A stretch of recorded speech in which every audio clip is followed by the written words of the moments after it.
to look at this applicant for who she was. I'm going to go into the field of thanatology, and I said, great. So first, we try to maintain them there. Or reimagined view. In child development, it doesn't happen. Part though is with that hose that runs from Steelers who take too many children, or same woman who months before the agency said, I think we might be moving. What would happen if we asked every family, what do you need? If we asked parents, what do you need in order to keep your child safely home with you? If we asked them, what do you need in order for your child to return safely to your care? And what if we asked children, what do you need in order to feel safe if you were to go home? Or dare I say, should we ask, how can I help? What do you think would happen? Well, I was able to pose that question. I was designing a model permanency part in a local jurisdiction where I got to serve as judicial officer. And I asked just that question. I said, I want to ask every family that comes in, what do you need? And I got some interesting responses.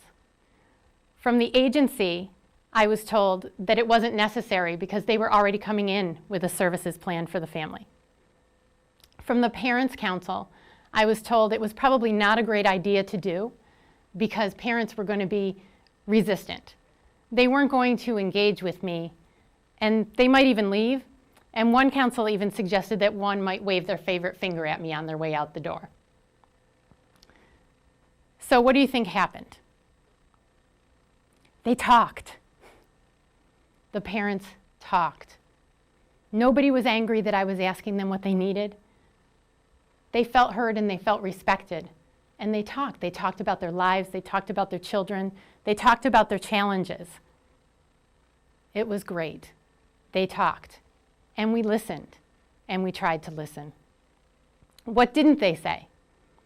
Not one family said to me, I need those 4 or 5 services that we know get given to every family that comes into contact with the child welfare system. They didn't say that. And I'm not saying that those are bad services. I'm not. What I'm saying is they're not right for every family.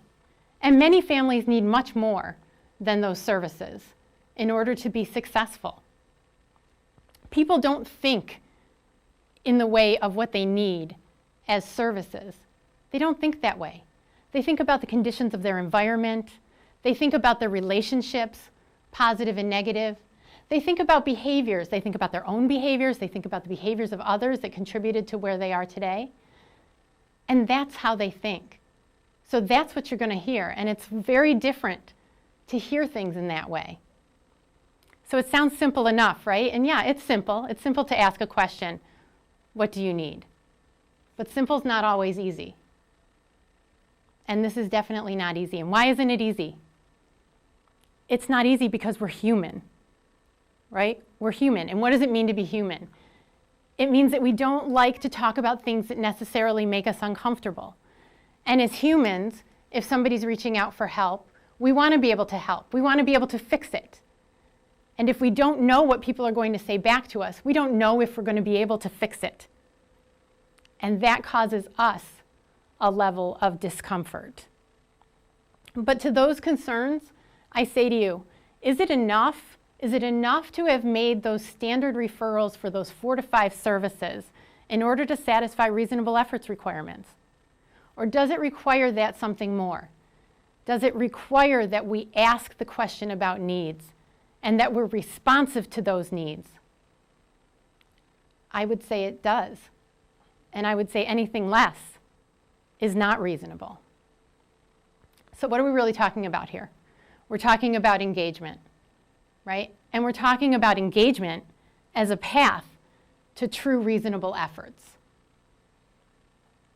And there's a lot of engagement buzz right now. It's kind of like just become a term that we throw around a lot. And I will tell you, part of my work is within the CFSR unit for the Federal Children's Bureau. And so I've looked at a lot of approved PIPs. And I can say confidently that the vast majority of approved PIPs have a child welfare agency strategy that deals with engagement by the caseworkers with families. There's also some strategies, although quite a few less, that deal with the legal and judicial systems engagement with strategies. Well, what I can tell you is that all of those strategies are tools. They're tools, they're policies, they're bench cards, they're programs, and I think that's a good start. It's a great start. And there's legal and judicial research that's emerging on quality hearings that some of the main engagement tactics, calling people by their names, asking them if they have any questions, directly communicating with them, and explaining the hearing process, those engagement tactics are showing relationships to positive outcomes for families, especially around reunification. And I think that's really exciting. So have I convinced you to ask the question? I know there's some of you that are still asking. You're saying, really, is asking a question going to get to that interaction that I'm looking for people to respond to me in an open, honest, and thoughtful way? Maybe, maybe not. I want you to think about something that we've all experienced. And let's look at multiple roles. Let's look at a group of caseworkers that were just given a brand new assessment tool and a colloquy to support the use of that tool. Lots of training around that. Let's think about a group of lawyers who have just all been trained around a new standard of practice for representing parents or representing children. Or a group of judges who all just got a shiny new bench card and they're all going to implement it on the same hearing at the same point in the case. Think about all those groups. What do you routinely see when that happens? That some of these professionals repeatedly and consistently see better outcomes than others. And I've talked to people about that. Why is that? Why do you think that that happens? And I hear things like, well, they're just really good. Like you can just tell they're really, really good. I don't know, they just got that something going on. You know, they don't really put anything tangible to what that is going on. But what I would say is this. Really pay attention. Pay attention to what they're doing with those tools, with that card, with those policies. I've been asked a lot to view and observe those really good players, right? I want you to go and sit in that court and watch that judge because that judge is really good. And what I observe when I do that, and they're right, usually when they're asking me to see it, that judge is really good. That caseworker is spot on. And what I'm noticing is that there's empathy and a deep understanding of trauma. And those are at play when they're using the tools that have been given to them. So what is that? We already said we were talking about engagement earlier. This is really taking engagement and moving a level up. This is really about authentic engagement. Not just using those tools, but using them in a way that is supportive to families, that families feel respected, they feel heard, they feel like they have a voice and often a choice into what's happening. If you'll allow me to just be cliche for a minute in making this point a little further, I see it more as like the difference between a science and an art. I see the science of engagement are those tools, those policies, those protocols, the things that are written, the question, right? The question is a science. What do you need? The art is different.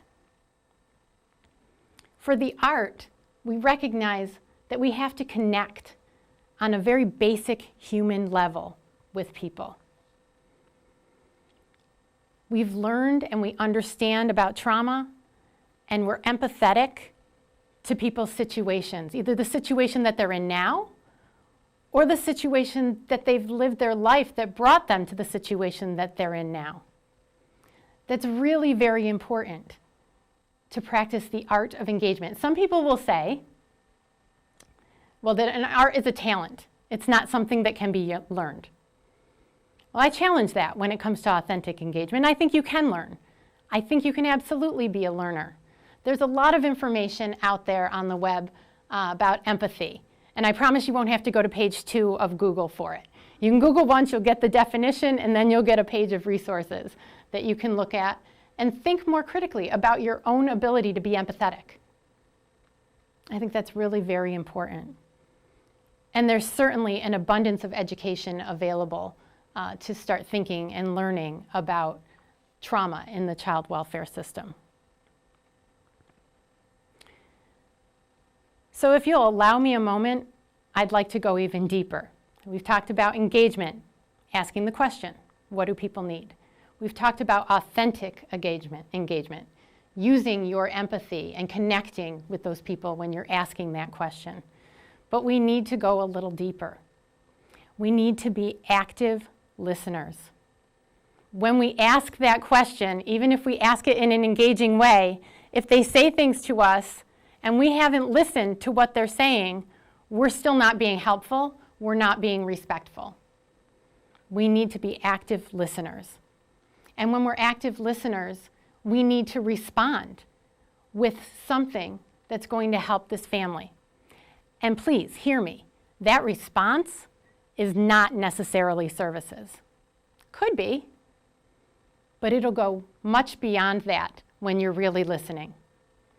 So I want to share an experience that I had that gets to the heart of what I'm talking about, what they might say, and this need to actively listen and then respond appropriately. In that model part that I presided over, we had a case that came in. It was a case, mom was Diana, child was Emma. Emma was a toddler, and the allegations were neglect in that mom kept Emma restrained in car seat, pack and play, whatever it was, for hours and hours at a time, sometimes would forget to feed Emma, and the reason being was that she needed to clean her house. Okay, so I have Diana in front of me, and like I did on every case, I said, Diana, what do you need? And she looked at me, and she said, I need someone to clean my house. And this next part is what haunts me till today. I'd like to think I know a lot more now than I did then. I asked the question. I asked it with what I thought was authenticity. But when she said, I need someone to clean my house, that's nothing I'd ever heard before. And my response was, respectfully, politely, I don't think that that's something that we can provide to you. And the agency attorney nodded. And the parents' attorney, shook their head as well. And Diana went on to receive parenting classes, and she received a psychological evaluation and pretty intense therapy. And Diana got her child back after about 1.5 years. What haunts me is that if I had seen Diana today, I would have said, Diana, what's your support system? Who are your friends? Who are your neighbors? Who's your family? Can they help?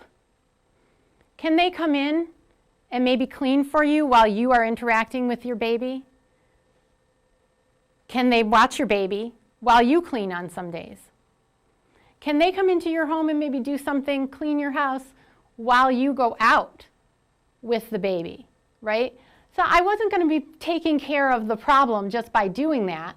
I think she did need the psychotherapy to go along with it, but what I absolutely believe is that that would have created more opportunity for contact with the baby, which would have yielded that child coming home much sooner.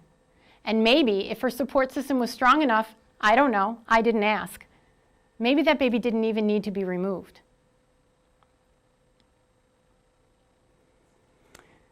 So I want you to take away from that, when you seek input, you must respond with meaningful and thoughtful consideration. You must not assume that you know what's best and that the solutions are only in services. So please, always ask the question, become a student of authentic engagement, learn to be uncomfortable with the fact that you may not be able to give a quick fix. Listen actively, and only then will we make true, authentic, reasonable efforts that benefit families.